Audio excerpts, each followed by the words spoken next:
Thanks, Jessica, for joining for this conversation tonight. I'm super excited to have the chance to talk to you. This is the first time we've ever actually met, although we've corresponded by email over the years.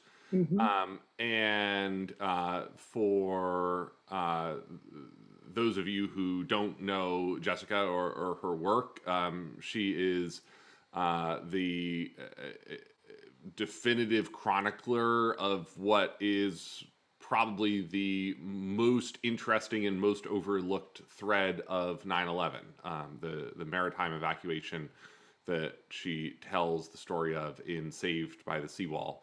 And so I'm just thrilled to get the chance to talk with you tonight about this story, about this book, and your background as a writer, because part of what makes you such an interesting chronicler of this as a story is that you were sort of a writer who became a mariner who then wrote a maritime story. I wonder if you could start us out by telling us a little bit about sort of who you were in September 2001 and what your connection was to the maritime community of New York City as this tragedy struck 20 years ago this past weekend.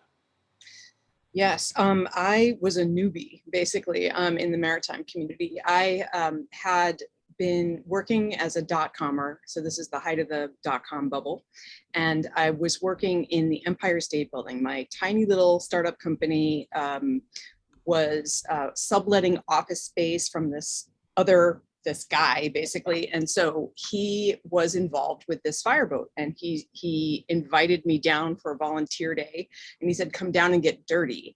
And I was like, okay, yes, that's what I need to do, because I was working like 17-hour days, and everything that I was doing was completely virtual, and I was like building things, but with a flip of a switch it could all vanish, and I had no sort of hands-on any connection to reality.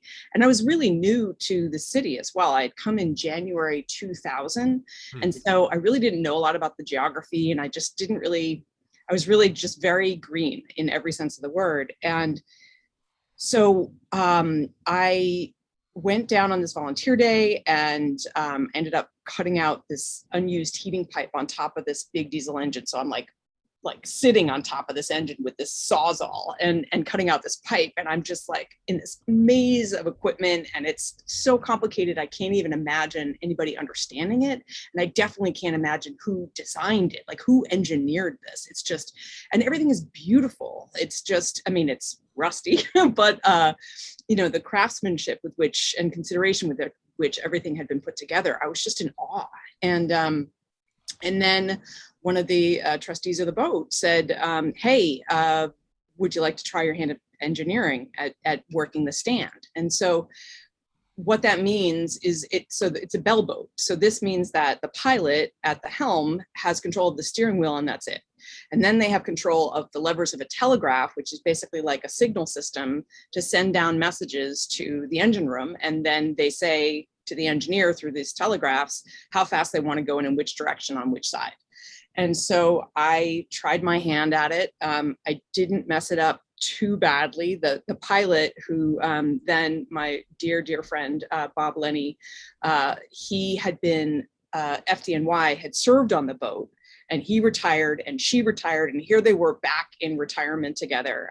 This retired 1931 vessel, and I will never forget coming up to him sheepish, after my first trip, because you gotta do what the pilot wants, right? I mean, otherwise you're really in trouble, and everybody on the boat's in trouble.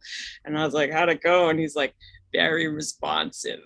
And I was like, okay, I could do this, And so I was still very fresh on in September. We had just come back from our first like glorified camping trip. We had gone upriver for 5 days on a trip to Albany and done this whistle stop tour, and all the townsfolk would come down the hillside, and we'd arrive, and it was incredible. It was this really intense bonding experience with this group of people, and it was the first understanding I had of what it meant to be crew, and what those ties were, because we're completely interdependent. We're on this, enclosed environment. And I will tell you that connection and that sort of, the bonds that were created on that trip were instrumental to everything that happened next. And um, you were home on 9/11 itself, Yes. and so talk to me a little bit about when the maritime story begins to move to the fore to you, sort of first as a New Yorker and then as an observer.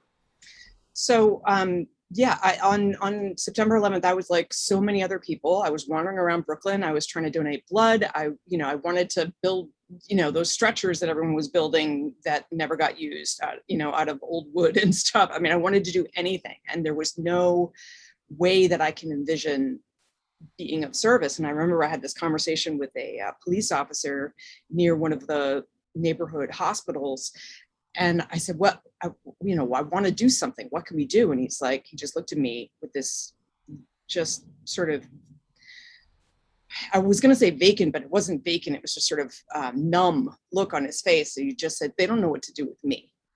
And it just basically just, I was like so many other people, just felt so helpless. Mm-hmm. And the next morning, I finally reached out to somebody on the fireboat's crew and, made a cell phone call, and it actually went through, which was pretty miraculous because that was not easy to do in those days. And I got on the phone and I said, "Where are you?"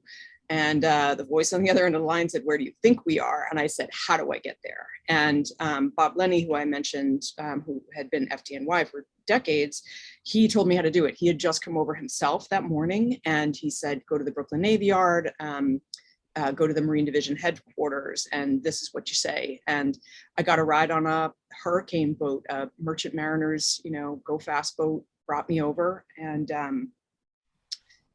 as as everybody has probably read and seen the photographs, the column of smoke that was rising, and the way that the wind was, it was sort of blowing towards Brooklyn. And so as I'm rounding the tip of Manhattan and coming to the Western Shore, the air gets clearer in a way, and I can see more, and a lot of things. But one of the things that I still carry with me to this day is the shoreline just lined with workboats, just right up against each other, just all of these different tugs, Army Corps of Engineer vessels. They are sistered to one another against the seawall. And there I saw fireboat John J. Harvey had been retired in 95 and sold at a scrap auction in 99 and purchased by people who actually didn't want to just chop the boat up. And here she was. She'd been called back into service, and the boat was pumping water, which is the whole purpose that she'd been built for. She was seven. She was just, it was just before her 70th birthday. So we're about to celebrate her 90th birthday actually now. And it was just as tight and fearful and overwhelmed as I felt. I also had this like swell of warmth in my chest of seeing this boat actually still able to serve the city and doing the work for which she had been built all those years ago. And for people who don't know the backstory, the collapse of the towers knocked out the water pressure for most of Lower Manhattan, and so it was really the FDNY fireboats that sort of pulled up to the seawall that did the pumping that allowed the fire engines on shore to actually be trying to put out the fires. I mean, trying to pour the water onto the fires. And I wonder if you could talk a little bit about what that environment was like, down on the seawall, sort of what that community was. And then I want to sort of start pivoting to talk back about September 11th. Sure. I mean, the thing that that struck me was all the movement of all the different people in their respective uniforms. Like everybody seemed to have a purpose. Everybody, there were people in blue scrubs, people in green scrubs. There were, construction workers in hard hats. There were plenty of firefighters in turnout gear, and everybody was moving through this space. And so these colors, because by then, most people weren't still wearing the dust of the collapses. And so the stark contrast of the colors against this like lunar landscape of dust. And it was just, it was still just so choking down there. And the smell was absolutely overwhelming. And it just absolutely consumed every bit of you. And I was well accustomed to diesel seeping into my pores like that, because in the engine room, everything that you bring, everything that, it's like I sweat diesel for days after working in the engine room. And it was a similar thing. It was just like literally we were breathing in and drinking in through our skin the dust of every single bit of these buildings and the people who we were looking for. And it was completely overwhelming. And it was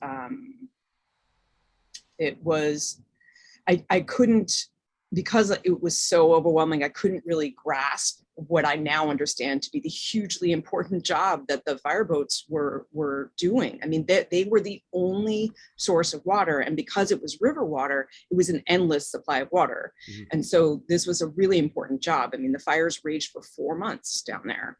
And there were real big working fires separate from the towers that were just, cars and dumpsters and other buildings. And so it was a really essential purpose for being there, but it just, nothing felt like it was enough. Nothing was enough, because there was nothing that anybody could do to make this okay. Yeah. And the I want to sort of switch and now talk about what happened on the day of and the maritime evacuation a little bit, because I always talk about the maritime evacuation when I'm talking about 9/11, because to me it is the clearest distillation of the scale and scope and breadth of 9/11 that makes this event so hard for us to wrap our arms around. That you have these events that play out on 9/11 that if they happened on any other day in modern American history would be among the most dramatic things to have ever happened in modern American history. And yet on that day of 9/11 are not even necessarily among the 10 or 12 most dramatic storylines that people are familiar with. I sort of end up always citing, when I'm talking about the full scope of the day as it played out across the nation, sort of 3 storylines: the maritime evacuation, the efforts at air traffic control across the country, and then the government's response and the fighter planes as they're sort of raced into the sky. But the maritime evacuation is this incredible story, and the larger than the British evacuation of Dunkirk, somewhere between 300,000 and 500,000 people, an estimate that I sort of always love, because basically like the rounding error on the evacuation would alone make it one of the largest maritime evacuations in world history. And yet it's the story that plays out on 9/11 with virtually no public notice or understanding, and doesn't really begin to, I think, populate the popular consciousness of the day until about the 10th anniversary, when there's this 12-minute documentary that comes out about it. Yeah. And then your book becomes basically like the one true telling of this giant event. And I wonder if you could talk about how you began to hear the story of what had transpired on September 11th in the maritime community, and sort of the oral mythology that must have been passed around about it in those first couple of years, and when that sort of began for you to translate into, all right, this is something that I need to actually like sit down and capture in an organized way for history. I think it's so interesting to look, I mean, to realize it takes 20 years for this story to really show up in the general consciousness of the history of this absolutely transformative day. The 10th anniversary, yes, it does become like, it's like the beginnings of people starting to become aware of this thing. But the tricky part, I think, there are many reasons why it takes so long. One goes directly to what your question is, which is that the maritime community, for a while, it was just a given. And I think a piece of that is that there was no concept of heroism. There was no concept that, we did this great thing. And instead it was just like, of course. So the of courseness of it, I think, meant that people weren't telling the story to each other, even in any sort of significant way. It's like, yeah, that's what we do. I mean, people are in trouble and we help them. So I think that was a piece of why it took so long for the story to get told. And in terms of, I think the shift was when mariners started to put together the need for advocacy along the shoreline, because you have this shoreline of Manhattan that at one point had 76 miles of usable frontage because of all the finger piers, right? So you end up with all this additional surface area. This had been a working port. This, all along the seawall, the world's cargo changed hands, and shipping had fueled the growth of the city, the economy. It made Manhattan what it was. And it was the dominant American seaport before the Civil War. So there is this heritage of the working waterfront that was absolutely a part of the fabric of the city, of the port. And then at a certain point, everybody turned their backs on the working waterfront, and the really important, crucial work that's still going on in the port of New York and New Jersey gets offshored because of containerization, because Manhattan real estate is too valuable to stack up a bunch of sea containers. So what this means is that that you have, on that day, you have tugboats evacuating people. They're carrying passengers. They have no business carrying passengers on a normal day. And they're doing it along a seawall, a cement seawall. People have to climb a railing to get up, and they're boarding on ladders or climbing fendering. I mean, all of these makeshift ways. There was no place to tie to. There were no safety ladders to scale down the seawall. There are these railings that are literally built so that you're separated from the river. It curves inland, and there were actually some serious consequences of this infrastructure being built that way. So I think it was the advocacy of realizing that, no, you can't build, this is a port community. At the end of the day, whether it's this accident or any other thing, we need to be able to have access to the waters. And I think that's what really started rallying mariners to start talking about this in a big way. And it was more starting there. Like, people tried to treat the fireboat John J. Harvey down there, providing, alongside FDNY Marine Division, the only firefighting water on the site was tied to trees. And at a certain point, while I was down there, there was a panic. So this was, my chronology is a little bit hazy, but it doesn't have a nice timestamp because it didn't, in fact, end up being a collapsed building. But there was this panic about a collapsed building. And I had been on the land, and there's a stampede of people running to the water. And two problems. One is they hook around the corner, and all of a sudden there's this bottleneck because there are all these lines for all these workboats stretched across the pedestrian walkway. And so people are going to start tripping and falling. So everybody starts slowing down. Then you have people climbing over the railing to get onto boats, which they did, onto fireboat John J. Harvey, in a total panic. And there's a ladder, but that's one ladder, and people are just chucking their turnout gear at me. One guy, a firefighter in full turnout gear, jumped into the water because people were so afraid. And we needed to very quickly, but could not, take off lines so that we could evacuate if, in fact, this was another collapse. So it wasn't a collapse. Whatever it was ended up being a rumor, as there were so many, as you know, during that time. But I think that scared people, that scared mariners to see all the infrastructure impediments to this rescue that saved so many lives that day.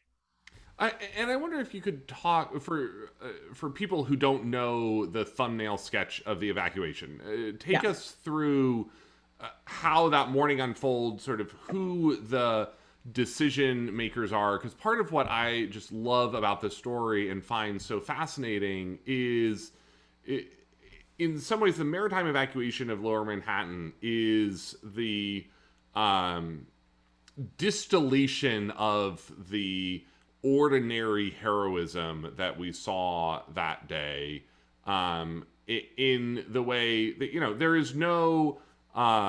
there was no manual on the morning of 9/11 for the maritime evacuation of Lower Manhattan. There were no regular drills of mariners being called into action that day, for an operation of that scale. And it sort of ends up being, this relatively junior Coast Guard lieutenant and a couple of the Sandy Hook pilots, who sort of begin to formulate this effort, and then put out the call, and then take us through sort of how that comes together and then what unfolds thereafter. Yes, I will. But first, I have to quote from your book. This one of my favorite lines because I feel like it embodies what that whole day was about. And so I don't know how to say her name, but I caught up to a police officer. Do you know where we're going? He said, no, Staten Island Ferry. And she says, have you trained for this kind of thing? Half laugh, sort of. And I was just like that. So this is the book, everybody. This is an incredible, incredible collection. And I want to have a whole other conversation that we have to get to about how you put this together, because it's just fascinating to me. What a feat of engineering in and of itself. But that epitomizes what the whole experience was like, I feel like, for everybody, and definitely in terms of the mariners. So they had a couple of things to work with. One, you have this professionalism, this real depth of knowledge of the harbor, knowledge of the vessels. Every vessel has different capacities. Every vessel has a different draft. So there are vessels that can operate in shallower waters and vessels that can operate in deeper waters. And that's really important when you're going to navigate the shoreline of Manhattan, especially given the vestiges of industry that have been plucked out, and some only partially plucked out. So you have obstructions all along the shoreline. So those factors are really important. The fact that, yes, there were no drills for evacuating nearly 500,000 people from Lower Manhattan, but there were man overboard drills that the ferry operators do regularly. In order for me to get my Coast Guard license, I had to get shipboard firefighting training and pass a test. I had to get first aid training. So those sort of professional skills became really, really important. There were a lot of, especially the ferry boats were right up front and center, starting with the chronology that basically the maritime evacuation begins within a minute after the first plane is even hit. And it's hard to wait, but why? Because we forget that even when everybody thought it was a small plane and just an accident, there were serious, massive injuries. There were the exploding fireballs going through the elevator shafts. People were devastatingly burned. People had clothing melted onto their bodies. They had glass shards in them. And because of the geography, North Cove Marina and the World Financial Center ferry terminal, those were very quick ways to get help. And so you have mariners doing really important triage first aid work and actually evacuating injured people and serving as waterborne ambulances from the beginning, from the first minutes, even before, as we know, the catastrophe just continues to cascade. And so right away, it's ferry captains, ferry crews doing that job. And they have a slip right there. And so it made sense for them to just keep going and keep getting people. As the morning progressed, and as the dust cloud came over, and there were threats of fears of a gas main explosion. And so the ferry operators could no longer use their slip. And then they're also up against this cement seawall doing this maneuvering that their boats are not designed to do.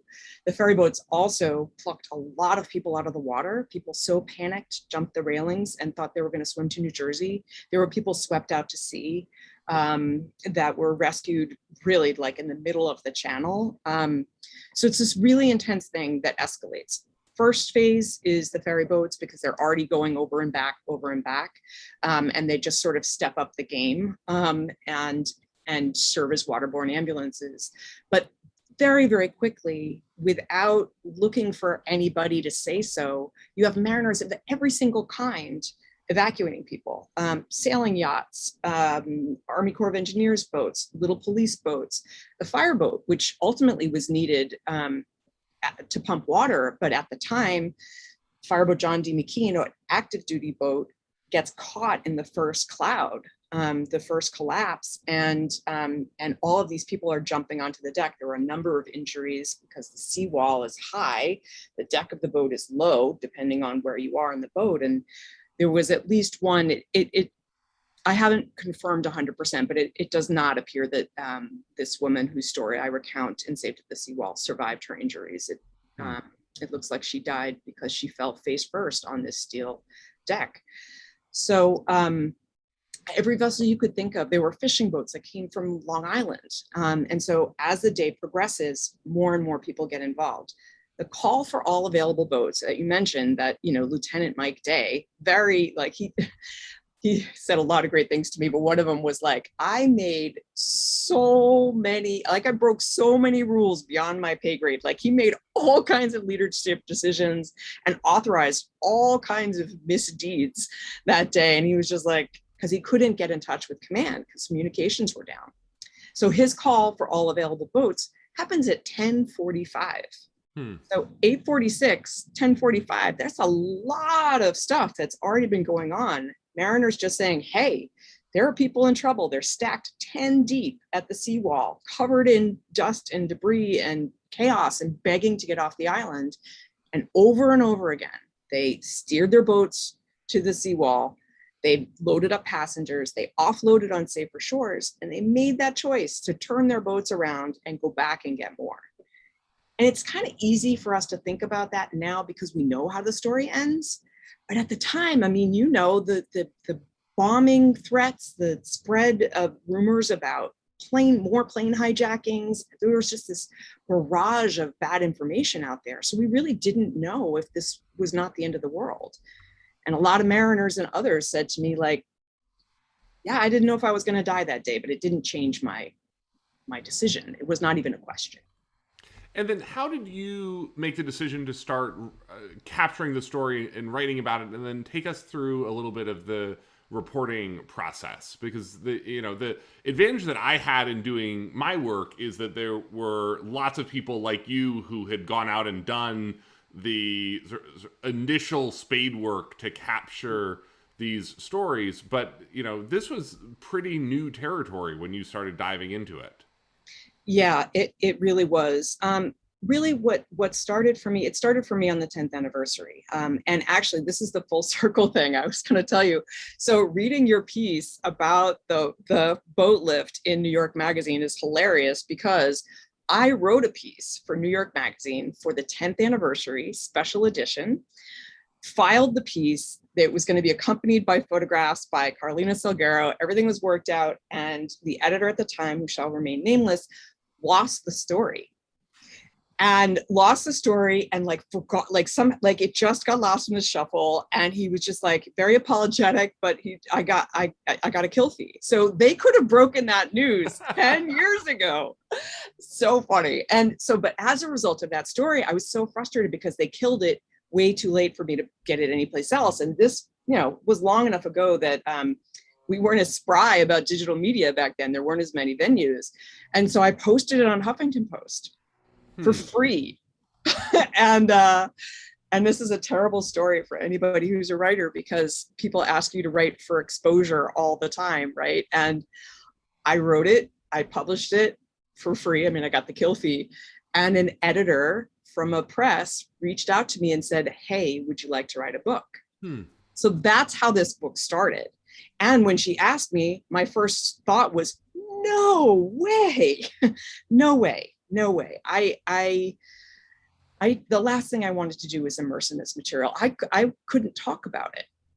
I could write a little bit about it, and I did some reporting and I muscled through that, but my own experience down there, I mean, it's, I'm still living with it. And the idea of spending the time that I knew from my earlier book, and writing books, it's like you're just swimming in that water. And I was like, I can't do this. And then I realized that the importance of documenting this story for history, and also for my maritime community was so much more important. And making sure that because I was seeing 10 years had gone by and still 12-minute video.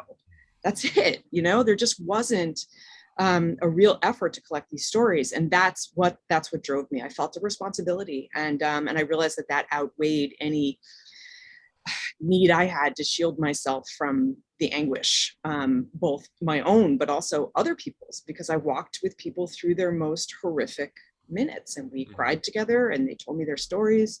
And some people told me the story for the first time with all the raw details that they'd never told anybody, because they were protecting their family and their loved ones from some of those details. So it was an intense experience. And what most surprised you as you collected these stories? I mean, how did you came into it, I'm sure with at least a vague sense of the outline of it. What did you find along the way that surprised you that you hadn't realized coming into it? I think two things. One is a longer answer about craft, but the shorter answer is that I think only through, actually, I think it's taken me all these years until this year to really wrap my head around my discomfort with this whole hero narrative or hero narratives that surround September 11th. And it took me a really long, I ended up writing a whole piece about it for the Daily Beast just this year, because I think it's taken me that long to really piece it together. But how dangerous it is that we divide people into heroes and then everybody else, and how dehumanizing it is for everybody. Both the heroes, who basically are humans making real human decisions with real human consequences, including all of the health effects that so many first responders are dealing with, all of the family effects, all of the trauma, all of that stuff, right? Real humans making real human decisions.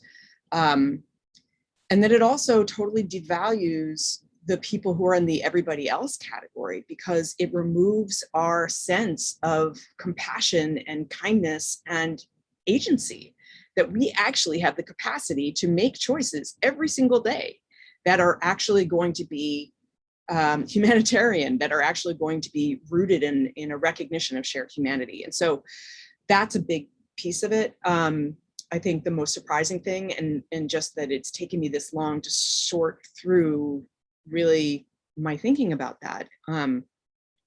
The other piece that, man, this kicked my ass. I had written, my previous book had been about 400 years of history. So, and it was just this sprawling, it's not comprehensive, but it's like, that's the time span. So I was like, hey, this will be fine. It's one day. It'll be great. It'll be no problem. It's a known chronology, it's just very contained. And what I didn't realize was how just everything that I'd learned about narrative, that you really hone in on several individuals who are sort of representative of the story,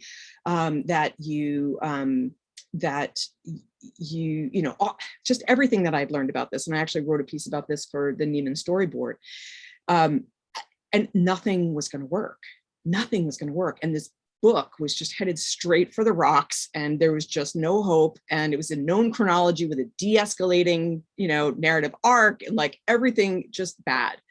And then what I realized was that I could use the principles of pointillism, that, if I looked at this I started mapping things out, and I mapped out my individual characters. And when I say characters, I don't mean any disrespect, because these are real people with real lives, but just to think about it as like the people populating your story. And I started to see where the overlaps were. And they were in time and space, because the differences of a few seconds or inches had life or death consequences for people. I mean, just in every way you could think of.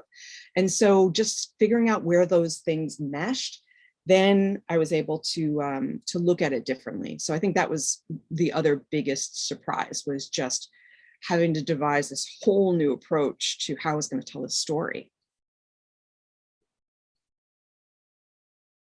That to me, that sort of final point there is the thing that I am always drawn back to time and again when I am reporting and writing about 9/11, is the way that you see luck or fate or faith or chance or whatever you want to call it, depending on your religious tradition and spirituality, come to the fore in that day, and the way that we as humans in the world make decisions 1,000 times per day with no real thinking about the alternate universes that we are unlocking. When you place a telephone call, when you get a cup of coffee, when you send a fax, when you back in the days when you sent a fax. Right. What bus you catch on your commute, what flight you book, and yet on that day you see those little decisions end up in such consequential ways. I want to open it up to audience questions. If anyone has any, feel free to throw one into the chat here. And I'm curious what, as you sort of get into this and you get into thinking about that hero narrative, one of the things that also stands out for me across the nation on 9/11, but you sort of particularly see it starkly in the in the maritime evacuation efforts, is just how patchwork and piecemeal the response is, and how effectively generally lacking the official government response is in those first couple of hours. And in the context of the maritime evacuation, you sort of have people flowing out over the course of the morning, and then by late afternoon, the bridges and tunnels are still closed, and you have supplies beginning to flood in from New Jersey into Lower Manhattan to help the rescue effort. I wonder if you could talk a little bit about the way that the maritime community responded to authority that day. And because to me, one of the interesting aspects of it is, it is these two organizations, the Coast Guard and the Sandy Hook pilots, that, the Sandy Hook pilots are not really known to effectively anyone outside of the New York Harbor. And yet, if you are in the New York Harbor, it is this very sort of revered and legendary organization. Yeah. And that people sort of that day listened to these people that they trusted, and that it was, much more unofficial than official, but that leadership really ends up making such a difference in how the day evolves. Those are such really important and relevant points. I think what is particularly laudable and interesting to me is that when the Coast Guard gets involved, so initially, understand it's a land-based event, right? So technically at the beginning, it's not a Coast Guard concern. Immediately there are small search and rescue boats that are out to, collect any evidence, that kind of thing straight away. But then as it becomes clear that this maritime evacuation is bigger and bigger and bigger, then it does become of concern.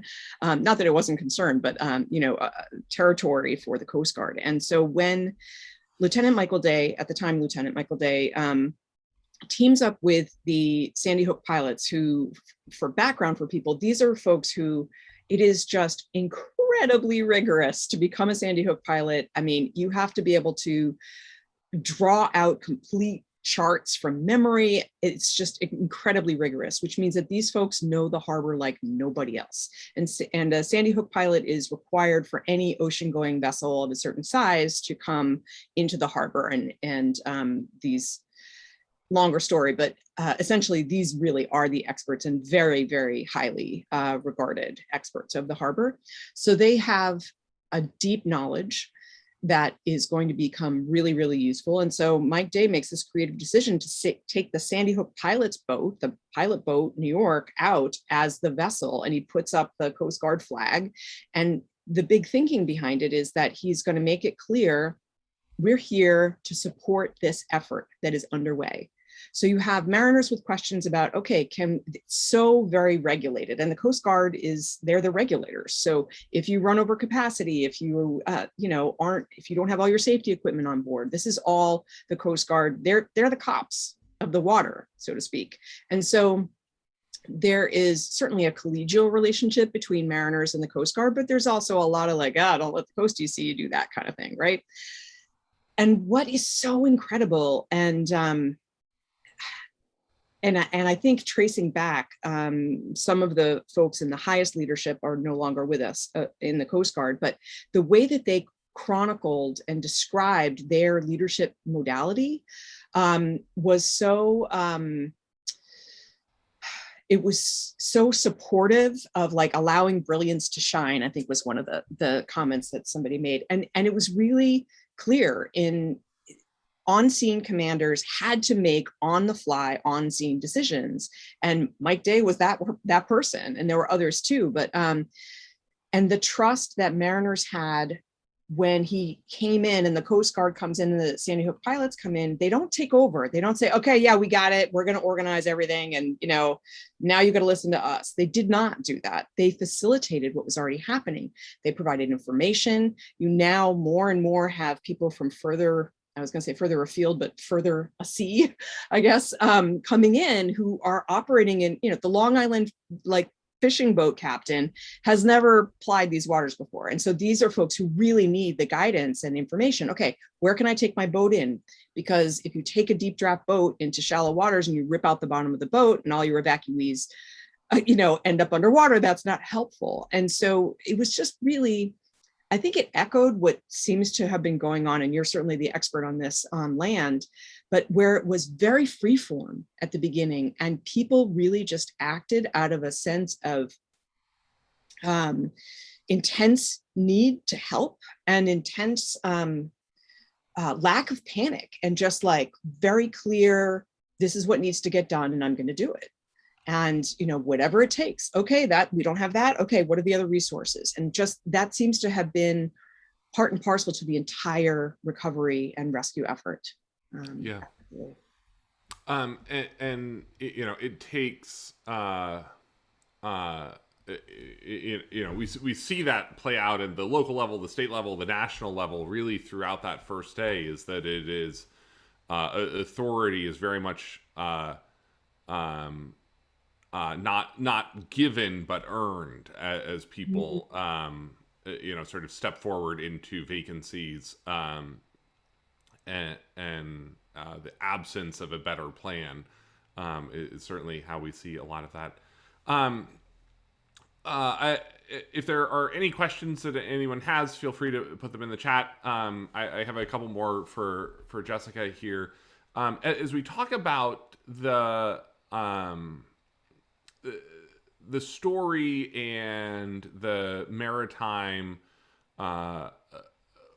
mythology that has built up over this, I wonder if you could talk a little bit about how the community looks at this moment today versus 20 years ago versus 1 year later.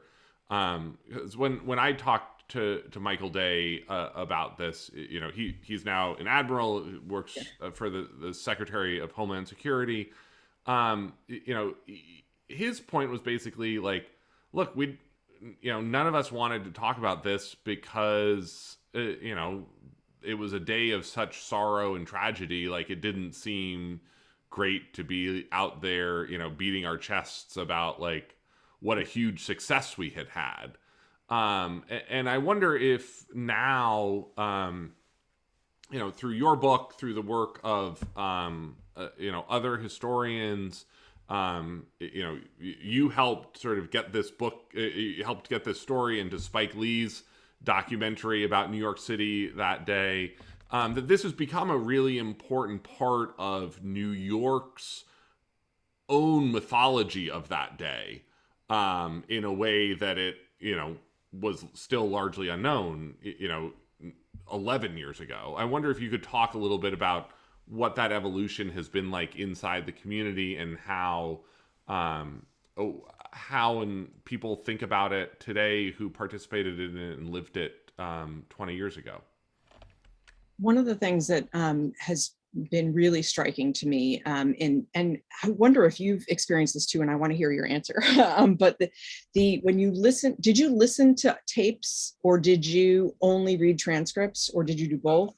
Both. My work was sort of a mix of actual interviews, some transcribed interviews, and some taped interviews. Because part of what was interesting when I was diving into this Yeah. was there were so many people who had gone out and done good oral history projects after 9/11 and then done nothing with them. And Right. so, there were a lot of, there were hundreds of interviews that we ended up wading through that, had never, I don't, had probably never been listened to by anyone since the moment that they were actually collected. Which is so incredible. And don't you just get this, just like, I mean, obviously the subject matter is really challenging, but it's just like it's almost like what the archaeologist must feel when they unearth the tomb, right? I mean, it's just like being able to have access to that story. And what I found was that comparing recordings made immediately after, um, and then hearing those same people when, going back and doing another recording or whatever, just hearing the juxtaposition of their voices was so stark for me. The pinched quality, the tightness of the recordings of people immediately after, and just how you can hear the trauma, you can hear the intensity, and over time. And this was one of my fears about writing or talking about any of this at the beginning, is that over time it becomes this like storified thing. It becomes like a story, like the process of story making happens to it. And then it's like, these are the words we used, and everything becomes like packaged in a way. And I think this is a very human thing. I mean, we need to be able to find distance to be able to live our lives.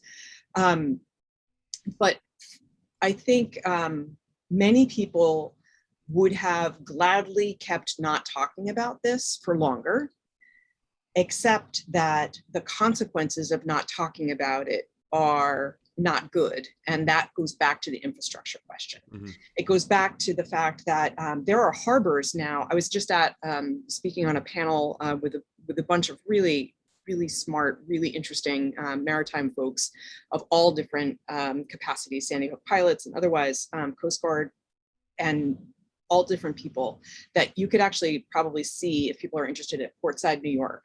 I think she has a recording of it. In any event, there are harbors and marinas that so many of them don't even exist anymore. And that was how large boats were able to offload passengers, was using this space, these facilities, and they're not there anymore. Now we have an increase in the number of ferry operations, but there are decreases in waterfront accessibility, and there are very few tangible improvements to the shoreline to be able to provide for this kind of thing to happen again. And I'm now retired from New York City Fireboat John J. Harvey for the last couple of years, so I'm not on the water all the time. So it was really scary to me, honestly, to hear these folks who are on the water every single day talking about how could we possibly do this again if we had to do it today. Mm-hmm. And even though there's I've heard tell, no one's telling me these things, but like that there is planning, that there's a plan now, but it does not seem that the infrastructure exists. And so that is, I think that's what gets mariners to talk about it now, is what's at stake. Great. So let me turn to the audience here for a last question. Pat had sort of a two-part question about the intersection of the rescuers and the rescuees, and how the mariners, as you have been talking about it, seemed to not reflect their fear imminently, and yet then approach the seawall and meet this mass panic, and what that sort of mixing was like, and what the how people responded to sort of what those moments on the boat were actually like, as they are the rescuers meeting the panic, and then people on the boats sort of not sure where they're going or just desperate to get off the island. So there are as many answers to that question as you ask individuals involved. And it's so interesting because particularly for, there were huge numbers of people who were evacuated, who waited in line for 3 hours to take ferries from further north, who were not dust covered, who were not, who were wanted off the island. They wanted to go home. When bad things happen, you want to go home. And a lot of them lived in New Jersey. So that was a very orderly procession. And so those boat crews will tell you, it was just like another day. We loaded passengers. We just did it more swiftly than we normally do, kind of thing. And what was happening at the tip of Manhattan was characteristically different. And yet what I heard over and over and over again was that everybody helped each other, that there was no one who was, like, you hear these horror stories of stampedes in the Walmart or whatever, like there was none of that. And in fact, there are so many people recounted to me when there were injured people who were being brought to the ferries, everybody cleared the way, even in moments of like real panic, or you would think there could be real panic where you'd be like, no, me first. People cleared the way. People helped each other. They really did. And it's just, I think there was another line in your book that I wanted to mention too, where which I may not be able to find quickly enough, but it's basically about, oh no, here it is. Yay. Okay, so I remember turning and looking, of course I don't have my glasses. So this woman is caught in the collapse. I remember grabbing hold of him. The power of it, having somebody there beside me helped me. And so often there are stories like that where it's just the shared humanity, that crisis happens, and that's what allows us to see more clearly what is always there, which is the fact that we are all just humans trying to muddle our way through this. And so that, and then one last story about the mariners and how they held it together. First off, training, because being a mariner is, everything is fine. It's boring. Imagine being a ferry captain. A lot of days it's over and back, the exact same thing. Or, running a scow with, scrap metal in it or whatever, nothing, boring. And then all of a sudden, holy shit, it's a disaster. Something failed. The barge broke free. We ran aground, something happened. And that's just like, that's the gig.